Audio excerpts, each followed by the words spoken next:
Klabu ya Wekundu wa Msimbazi imetinga katika hatua ya fainali ambapo hapo jana walitoka sare ya bila kufungana, kwa maana ya kwamba wakana katika hatua inayofuata baada tu ya kupata ushindi wa goli ambalo walifunga katika viwanja vya Aman Zanzibar. Baada ya ushindi huu tumepata nafasi ya kuwatembelea mashabiki wa Ubwela Simba Burudani ambao ni maeneo ya stendi ndogo hapa jijini Arusha, na wako na vibe kweli kweli baada ya hapo Simba hapo jana kupata ama kutinga hatua ya finali. Bado haijafahamika dhahiri shahiri kwamba finali itachezwa katika uwanja Benjamin Mkapa kulingana na matengenezo yanayoendelea ama katika viwanja vya New Aman Zanzibar pale visiwani Zanzibar. Lakini tusikilize kile ambacho mashabiki wanakisema, wao wana kipi cha kuzungumza baada ya wao kutinga katika hatua ya finali. Nakumbuka yaliwahi kuzungumzwa mengi wakati Simba anashiriki klabu bingwa na kuishia hatua ya robo finali, lakini walizungumza kama pia ni kombe la loser. Natamani pia kusikia leo kwao wana kipi cha kuzungumza. Habari ya wakati huu? Nzuri. Nazungumza na nani, shabiki wa Simba pengine? Mimi naitwa Hamdani Saidi. Sawa. Simba ametinga hatua ya finali kombe la shirikisho barani Afrika, na hii ni historia kwa upande wao baada ya miaka 32 baada ya miaka 32 ya wao kutokushiriki ama kufika finali. Kombe la shirikisho kwako hii ina taswira gani haswa? Ni kombe la ushindani, maana ni kombe la pili katika klabu bingwa ya Afrika. Sawa, pengine kipi ambacho ulikiona jana sana kikakuvutia kwenye mchezo? Ulikuwa mchezo ambao sio kuvutia sana, lakini mchezo ambao ulikuwa na tekniki nyingi. Mwalimu alitumia aina mfumo ambao ni kuhakikisha kwamba anajilinda zaidi akiwa na lengo la kutoka sare kwenye mchezo. Wewe nini ulikiona pengine kilikufurahisha kwenye mchezo, na mchezaji gani alikuvutia zaidi? Mimi kilichonivutia ni kwamba timu ya Simba imebadilika, haichezi mpira wa show game. Wanacheza mpira ambao wanatakiwa kupata matokeo.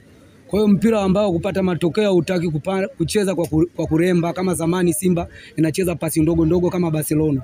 Wanacheza mpira wa kitimu, kwamba tunakwenda sasa hivi kuzuia, tunazuia, tunataka kushinda, tufunge magoli, tunafunga magoli. Kwa hiyo Simba ambao tunaitaka sasa hivi ni timu ya ushindani. Haichezi mpira ambao ni wa show game, walicheza mpira ambao umeeleweka kwa kufunga magoli. Turudi kwenye kikosi ambacho mwalimu alikuwa nacho. Alimuingiza Mpanzu, baadaye akamtoa, alicheza na Ateba na aina mchezo ambao alicheza. Kibu Dennis hakuwa anacheza mpira ambao ni kwa kukimbia sana kama ambavyo tumemzoea. Alikuwa anacheza kimfumo zaidi. Wewe uliutazama mfumo wa mwalimu wa jana ukiwa ni mfumo ambao una advantage kwa upande wa timu na baadaye wakapata matokeo. Kipi ambacho ulikiona kwenye first 11 ya mwalimu? Mimi nilichokiona ni kwamba kocha alipopanga alipanga kuzuia na kushambulia. Alipomtoa nani Steven Mkwala akamuingiza Ateba ni kwa ajili ya kujilinda na kuweza kupata goli lingine, lakini haikuwezekana. Lakini plani yetu ikafanikiwa kwa sababu sisi tulikuwa tunataka tupite nafasi hii tuende finali. Namba 10 kwa Simba bado ni changamoto. Namba 10 ni changamoto kwa sababu namba 10 tulikuwa tulimzoea Chama, bado hajakuwa vizuri. Jean Charles bado hajafurahisha washabiki wa Simba. Sawa, pengine mchezo marudiano unaiona Simba ikileta kombe Tanzania, kwa sababu mchezo wa kwanza tunacheza away, then mchezo wa pili tunacheza nyumbani Tanzania. Unamuona Simba? Mimi nataka kusema tangu tumepata uhuru, Rais Nyerere hajawahi kupata kuona kombe hili. Hajawahi kupata kuona Mwinyi, hajawahi kupata kuona Mkapa, Jakaya Kikwete hajawahi kupata kuona. Sasa awamu hii ya 6 Mama Samia ndo atakuwa rais wa kwanza mwanamke kunyanyua kwapo. Naamini hivyo kwa sababu Simba ni timu ambayo ni giant na ni timu bora katika timu za Afrika, ni timu ya 4. Kwa hiyo ina maana basi kama zile timu zote zimetolewa na mimi ndio nimebaki, sioni chochote cha kunizuia zaidi ya Berkane mimi kumfunga na kubeba ukombe na kuleta heshima katika nchi ya kwanza. Yale maneno ya marehemu Magufuli kwamba Simba ndio itakuwa timu ya kwanza kubeba kombe, na itakuwa hivyo. Berkane kwenye mchezo wake alishinda bao 4, then mchezo wa jana akaruhusu kufungwa, kwa maana akapata nafasi ya kwenda finali. Unaanza mchezo wa kwanza nyumbani kwake, akati akiwa na nafasi nzuri zaidi ya kushinda anapokuwa katika uwanja wake wa nyumbani. Pengine unaiona aina ya mifumo mwalimu ikikubeba zaidi. Wengi wakati mwalimu anapambana alikuwa anasema changamoto kubwa ni aina ya sabu, maana kuwa mzembe zaidi kwenye kufanya substitution. Hapana, kocha yeye anajua Yeye kocha yule ujue watu wengi hawajamzoea kocha Fadru. Mimi nasema ni jemedari kwa sababu ni kocha ambaye hajawahi kufundisha timu yoyote. Tunamfananisha na Arteta, yani ni kocha mwenye mbinu. Yeye mbinu zake ni kwamba anaangalia timu, anafanya yale maamuzi magumu. Kwa hiyo Simba wanakuwa wamuelewe. Kwa hiyo alichokifanya ule kocha ameshajua kabisa kwamba Simba sasa hivi ni timu. Waandishi wa habari waliwahi kumuuliza wakamwambia, kocha wewe Fadru umetuambia unaandaa timu umefikia asilimia ngapi? Akamwambia mimi nimefika asilimia 42.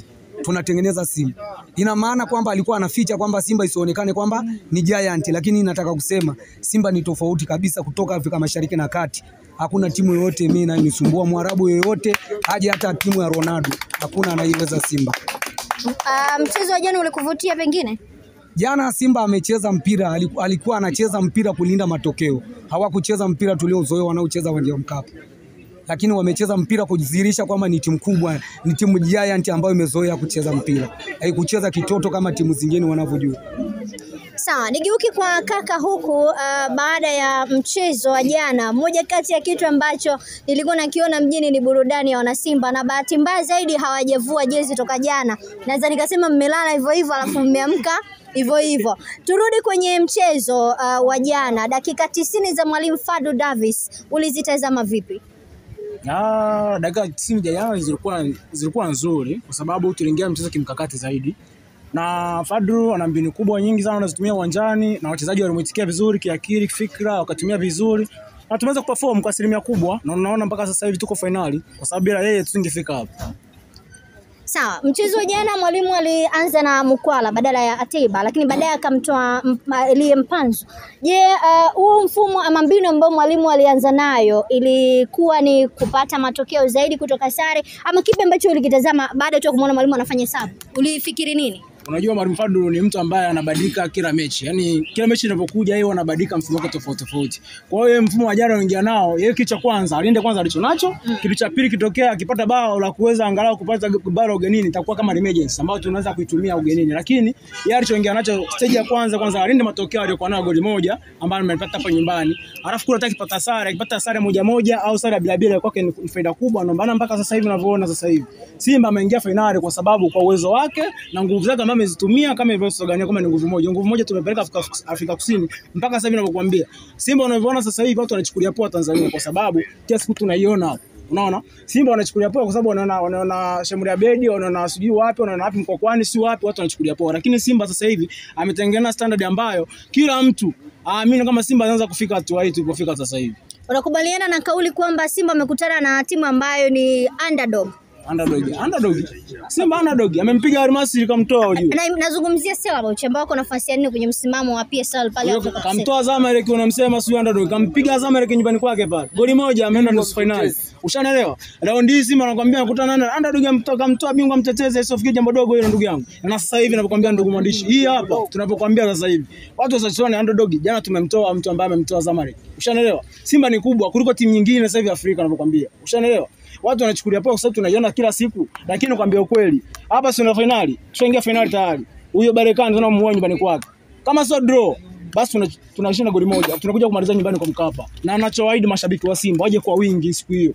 Yaani sasa hivi tunaanzia hapa Arusha kaskazini kwa sababu hii kaskazini mashabiki wengi wa Simba wamejaa wengi kuliko mashabiki wa Yanga. Na tutaki mashabiki wangu kuja kwenye mechi zetu, hatutaki. Sisi tunamaliza shughuli yetu jinsi tulivyopanga. Hatutaki mashabiki wa Yanga kuja mechi zetu kwa sababu sasa hivi asilimia kubwa wanaangalia sasa hivi. Mashabiki wa kaskazini wanaangalia wana moyo wa dhati kwenda kushabikia Simba yao. Na tutaki yote shabiki wa Yanga anakuja bwana, sijui nataka kwenye mechi yenu. Hatutaki shughuli ya kwetu jamani. Tunataka shughuli ya mtu yani kuja kuingia kwenye shughuli yetu. Hii shughuli ni ya kwetu, tumepambana tunavyoweza mpaka kufika finali. Hatutaki mtu yoyote kuja kwa shabiki wa utopolo, shabiki wa timu gani? Hatuhitaji. Kwa anachokuambia mwandishi wa habari, siku ya tarehe 25 gari shandariwa gari karibia takriban gari 10 kuelekea Dar es Salaam. Kwa hiyo nachowaambia mashabiki wa kaskazini, Manyara, Arusha, Tanga, Moshi waje kwa wingi siku hiyo Dawa zipo, nadhani process imeanza leo. Tumeanza kutoa mkeka wa watu kuelekea Dar es Salaam. Mkeka umeanza leo.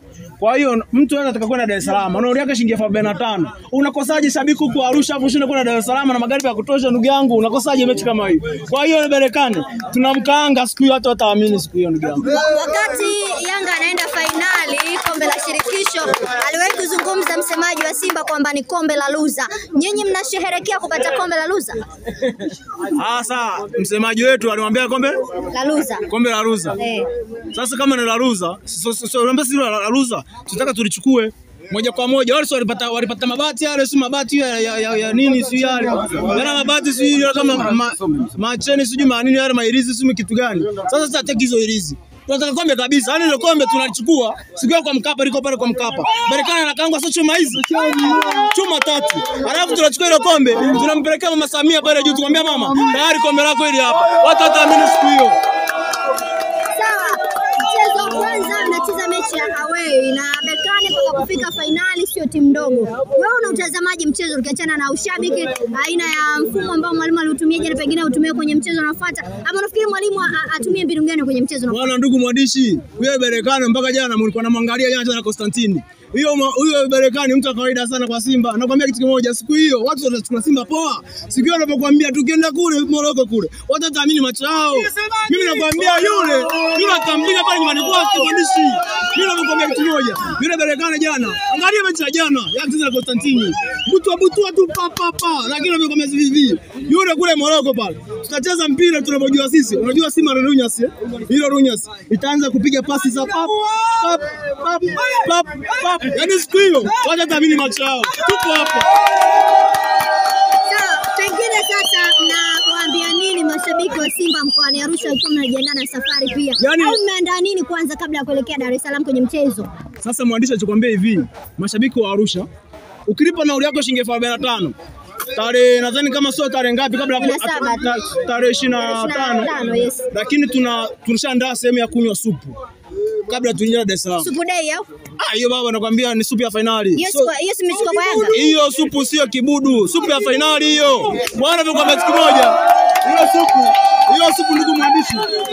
Hiyo supu sasa tunakunywa, tukishakunywa hiyo supu sasa tunapata nguvu ya kwenda safari kuelekea Dar es Salaam kuipa support timu yetu kuelekea kuchukua ubingwa Mama Samia kumpelekea pale Ikulu. Utaamini siku hiyo ndugu mwandishi. Na ninachokuambia, na wewe kama utakuwepo hiyo siku, utakunywa supu. Mimi nakwambia kweli. Hiyo siku utakunywa supu. Hapo na hiyo siku nipate mbele na msemaji. Bwana msemaji atawe, niangazia hata nyama 2-3 nijazie kidogo mtakujazia msemaji. Yaani kama wewe mwandishi nitakujazia. Hiyo siku nipate niambia nijazie nyama, nitakuongezea mama. Bwana ondoa siku, yaani siku nitakujazia, ondoa shaka juu ya hiyo. Sasa nimekuona una kitabu klabu ya Simba. Kwa nini hasa? Unajua bana, ukishakuwa mwanachama wa Simba, alafu unaipenda Simba. Vitu kama hivi ya historia kama hivi, kujua Simba yako imetokea wapi mpaka imefikia wapi. Umeanza kusoma historia baada ya kwenda finali? Hapana. Mimi naanza kusoma vitabu vya Simba toka naanza kukua kiakili mwaka 2000 ndio naanza kupata akili vizuri. Naanza kufuatilia Simba mpaka sasa hivi. Kwa hiyo Simba toka ndio chochote naanza kukwambia Simba iko vipi mpaka imefikia hatua hii, imefanya nini, imefanya kitu gani, naanza kukujibu vizuri ndugu mwandishi. Sasa unalipi la kuambia sasa mashabiki kama msemaji wao wa tawi hapa kwa Arusha? Cha kuambia kama mimi msemaji wa tawi la Simba burudani, kama unavyoona jinsi tulipojazana hivi hapa. Kama unavyoona mashabiki wamejaa hapa. Hii ni burudani ambayo tumetengeneza hapa stendi ndogo. Ushaelewa vizuri. Kwa burudani hiyo sasa nachoomba mwenye raha, yani sasa hivi leo tarehe ngapi? Tarehe 28 leo, si ndio? Weka 5,500 zako mpaka siku ya tarehe 25 ushapata 5,500. 5,500 unapata nauli ya kwenda Dar es Salaam kwenda kurudi. Unafika hotelini unaoga. Kwenye swimming kuna watu wajiogelea swimming pool unajua hapa sasa hivi. Unaogelea swimming vizuri. Ushaelewa? Ukitoka hapa unakunywa supu. Ukitaka kunywa supu unaelekea uwanjani. Unataka nini shabiki wa Arusha kwenda Dar es Salaam? Unataka nini? Hiyo supu inanyoka Dar es Salaam sio Arusha. Sikilize, hiyo supu ya Dar es Salaam ni amu ya pili. Amu ya kwanza tunaziarusha kunywa supu. Yaani hiyo supu ya Dar es Salaam hiyo ni amu ya pili. Baada ya asubuhi breakfast ukishaoga ndugu yangu ushaka vizuri, unakunywa supu sasa uweke mwili sawa na chapati. Ukitoka hapo unapumzika kidogo na uwanjani. Kwa hiyo ni amu ya pili. Amu ya kwanza nianzia Arusha kunywa supu hapa. Supu day na nyinyi mnaita supu day ama mnaita? Abu sio supu day. Hiyo supu ya finali. Supu finali hiyo mama. Achana supu day. Supu finali hiyo siku hiyo watu wataamini macho yao. Yaani siku hiyo watu wataamini macho yao na nakwambia. Mimi naombeni tu jamani. Unajua bila nyinyi sasa hivi tusingekuwa hapa kama unavyoona Simba Burudani. Ushanielewa? Kwa hiyo mimi nathamini mchango wenu ndugu waandishi. Unaona mmetusupport kiasi kubwa mpaka sasa hivi Simba Burudani nazungumza kwa sababu nyinyi. Ushanielewa vizuri? Kwa hiyo mimi nachoomba siku hiyo jamani, siku ya supu jamani, wewe mstari waambie mimi nitakuwa nagawa siku hiyo. Kwa hiyo nachoomba jamani mje kwa wingi siku hiyo. Hiyo siku nitakuwa nagawa mimi. Yaani sasa kuambia hii shughuli ya kwetu sisi. Shughuli ya kwetu. Wao wanasema sijui wanakunya Super Day, sasa hataki Super Day. Ile wanakunya vibudu. Sisi tunakunya kitu ambacho kimechinjwa hadharani. Tunatengeneza wenyewe. Sawa, kuna jamaa mmoja alisema anatamani kucheza finali na akaondoka, akaenda upande wa pili. Lakini sasa hivi imekuwa ngumu na kuambia. Unajua ndugu mwandishi, katika kitu mshikaji anajuta. Kuiacha Simba ikiona kati mgumu, anajua Simba itateseka. Lakini sasa hivi tunazungumza Simba, yeye anatamani atake kesho arudi, lakini ndio kitu ambacho hakiwezekani, unaelewa? Alafu alivyoondoka tu na Simba mafanikio yanakuja hivi. Unaelewa vizuri? Kwa hiyo nachoomba tu sasa hivi, yeye anachukua, aliahidi kwamba anachukua kombe la nini? Kombe la nini? Afrika, lolote la Afrika. La klabu? Kabingwa mashirikisho Afrika. Anataka kuchukua ile kombe. Lolote la Afrika anataka. La Afrika. Basi sasa hivi ameenda Muungano Cup. Wako wanaungana, wao wamekaza kufanya. Wao wamekaza kazi ya kufanya. Wako muungano. Unajua ndio maana semaji wetu jana amesema hivi, ingewezekana tungeomba serikali ya mapinduzi ya Zanzibar watufanye hata sisi wenyewe tukacheza finali. Maana tunaanza kucheza finali. Ikiingia imeingia, haitoki. Yaani ukishaingia imeingia finali. Kwa tunaomba tu kule tukaungane na wenzetu, tukasaidie kuungana ili tukacheza finali na wao. Watuambie sasa kwamba finali sisi tunaweza au hatuwezi. Wao wanasema sasa hatuwezi. Sisi tukishaingiza hiyo finali haitoki. Sawa, uwezo wa wachezaji wa Simba kwa maana ya uwezo mmoja ama mchezaji mmoja. Tukija wakati Pinpin Kamara na sajili wa Simba ni baada ya Yu Black Card kupata majeraha ambayo hatukujua aliishia wapi. Inasemekana aliondoka na mambo mengine mengi. Lakini Aish Manula pia hali yake pia sio nzuri. Nakumbuka mara ya mwisho kumuona mimi anacheza game kubwa ni wakati alifungwa 5 mbele ya Yanga. Uwezo wa wachezaji mmoja kwako una utazama vipi kuelekea finali? Unajua ndugu mwandishi, usiseme uwezo wa mchezaji mmoja. Sema hivi, kikosi kipana cha Simba alichonacho sasa hivi kinaelekea kufanya nini ni finali? Nakwambia kitu kimoja ndugu mwandishi. Leo hii sasa hivi, yani sasa hivi unamwona Kamara sasa hivi. Kamara anapocheza anapambana kwa ajili ya Simba. Ushanielewa? Anapambana kwa ajili ya kupeleka Simba kuchukua ubingwa wa Afrika. Ushanielewa vizuri? Unapomwona sasa hivi Black Hamza sasa hivi beki wetu wakati anacheza kwa ajili ya kupambania Simba, kupambania mataji yake aliyolenga katika msimu huu. Unamwona sasa hivi jana Chaza anapambana pale katikati kwa ajili ya kusaidia Simba. Unamwona Yusuf Kagoma hapo na mwenzake pale kiungo Ngoma. Wanafanya kitu yani mtu ile sio Kagoma. Ile ni pacha ambayo imetengenezwa ya Ngoma na Kagoma. Yaani ukisikia Ngoma na Kagoma, kuna Kagoma kadogo na Ngoma kubwa. Watu watengeneza kitu ambacho ni passion. Hiyo ni passion ambayo ishatengenezwa kwenye Simba yetu. Kwa hiyo sasa hivi niambie hivi, Simba kikosi cha kocha wetu Fadlu Davis, unaelewa? Kikosi chetu ambacho amekitengeneza kinajiandaa vipi kwa ajili ya finali, hapo nitakuelewa vizuri. Sawa, mwalimu Fadlu ni mwalimu ambaye hana CV kubwa. Na tunapozungumza offers zimeanza kuingia. Kama unakumbuka wakati Nabi anifikisha Yanga finali, offers zilikuja nyingi sana. Ni mwalimu ambaye pengine mtaruhusu pengine kama mashabiki na kubariki aondoke ili hali tu mkate utaongezeka. Ndugu mwandishi, nakuona kitu kimoja. Kocha Fadlu amekuja pale hana CV yoyote. Ushaelewa? Amekuja pale Simba kuitengeneza Simba kwa sababu kiangalia ndugu yangu sasa hivi hao wenzetu hao sijui Nuto wakati wao wanafika finali umetengeneza Yanga yao kwa miaka 2. Ushaelewa? Mpaka 3. Unaweza kocha mpaka kwenda finali. Ushaelewa? Lakini Simba sasa hivi asilimia ameingiza mapya sasa hivi kwenye Simba yetu. Ni karibia wachezaji 8 mpaka 9 kwenye kikosi. Na ukiangalia kikosi ambacho kimeanza jana, maingizo mapya sio chini wachezaji 5 mpaka 6. Hebu niambie mtaanza kwa leo, alafu uende finali leo. Ni kitu ambacho